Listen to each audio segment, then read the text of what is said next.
Hallo zusammen, ein großes Quilltop ist fertig geworden und wir haben jede Menge Reste. Und nun stellt sich die Frage, aufräumen oder weiterpatchen? Weiterpatchen. Herzlich willkommen bei Needle Engine. Mein Name ist Elke und wir legen los.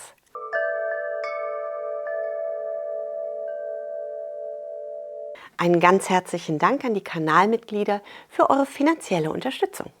Dankeschön. Die erste Frage, die wir uns stellen, ist, wie möchten wir für unser Projekt denn nun Rest definieren? Ich mache es mir da ganz einfach. Jede Stoffgröße, die kleiner ist als dieses 15 x 15 cm großes Lineal, kommt hier zu meinen Resten und wird in meinem großen Restepatch verarbeitet. Überall da, wo das Ganze passt, schneide ich mir ein 15 x 15 cm großes Stoffstück zurecht. Die kleineren Stücke kommen in meine Kiste und das 15 x 15 cm große Stoffstück kommt in meine gleich große Stoffstücksammlung. Ebenso bleibt alles aus meiner Restekiste heraus, was sich zu Jelly Roll Streifen verarbeiten lässt. Alles, was wir jetzt noch haben, möchte ich als Rest verarbeiten. Bei meinen Resten weiß ich, dass sie farblich ineinander passen, denn ich habe sie schon so für zwei verschiedene Projekte im gleichen Farbspektrum ausgewählt, sodass ich mir keine Gedanken mehr machen muss. Wenn ich von einem Quilt alle Reste zusammenpacke, werden die auf jeden Fall passen. Also fange ich an und suche mir aus meinen Resten das kleinste Stück. Ich glaube, das habe ich als Füßchenhalter unter meine Maschine gelegt. Hey, da ist es. Und mit diesem kleinsten Stück möchte ich beginnen. Wir nehmen unser kleinstes Stoffstück, wir nehmen ein zweites Stoffstück, greifen einfach wahllos in unsere Restemenge hinein und wir legen beide Stoffstücke aufeinander. Wenn wir das so ausgerichtet haben, wie wir das gerne mögen, nehmen wir das einmal mit unter unsere Nähmaschine. Unter unserer Nähmaschine nähen wir das mit der gewünschten Füßchenbreite einmal ab. Ich habe mir dazu wieder meine Linien, meine Viertel-Inch-Linien vor meine Maschine gelegt. Wenn ihr das ebenso handhaben möchtet, findet ihr den Link zu diesen Linien unter meinem Video. Die mittlere Linie ist die Nahtlinie, die äußeren Linien sind die Nahtzugabenlinien. Ich lege meine zurechtgelegte Außenkante also an der äußeren Nahtzugabenlinie an und nähe einmal ab.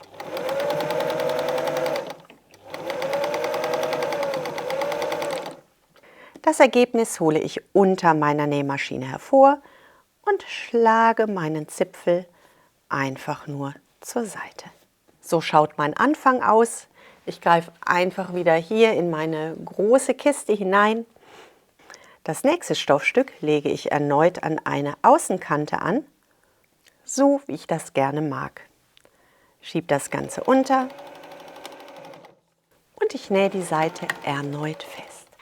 Hier habe ich jetzt einen Zipfel, den schneide ich einmal ab. Ich schlage mein Stoffstück zurück.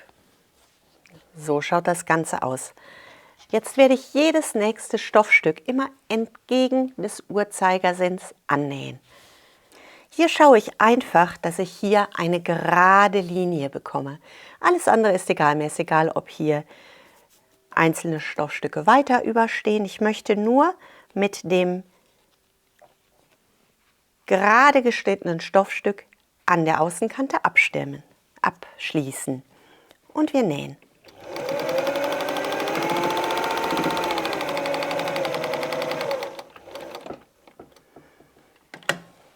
Das Stück holen wir erneut unter der Maschine hervor und wir schlagen unsere Seite nach außen.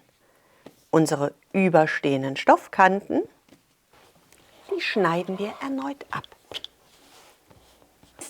Über diese Seite möchte ich nun mein Stoffstück ansetzen. Unser oberer Stoff liegt entlang der Nahtzugabenkante und wir nähen. Wir greifen irgendwo hin, legen das irgendwie an und nähen irgendwo drüber. Hier habe ich jetzt einen Winkel eingebaut. Der Winkel macht es mir ein bisschen schwierig. Ich habe das Gefühl, wenn ich hier jetzt einfach etwas quer über meinen schon gearbeiteten Stoff lege, dann verliere ich sehr viel.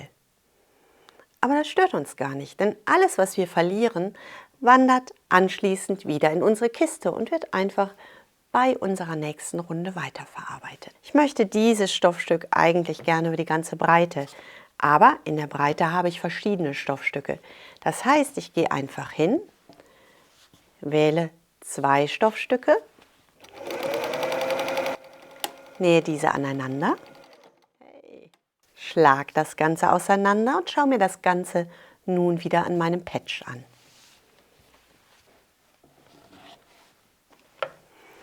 Unser zusammengesetztes Stoffstück schlagen wir wieder nach außen.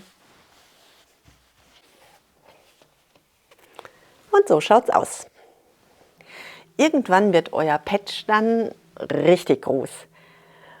Und wenn das eine Größe erreicht hat, die euch gefällt, könnt ihr das zu einem Block zuschneiden. Ups. Meinen Block schneide ich 16,5 mal 16,5 Inch groß zu. Und fertig zugeschnitten habe ich einen ganz wüsten Patchwork-Block. Diesen Block kann ich sammeln und später eine Decke davon arbeiten. Was ich aus diesem Block arbeite, darum geht es im nächsten Video. Herzlichen Dank fürs Zuschauen. Ich wünsche euch eine wunderbare Woche. Bleibt gesund und glücklich und denkt daran, was immer auch passiert.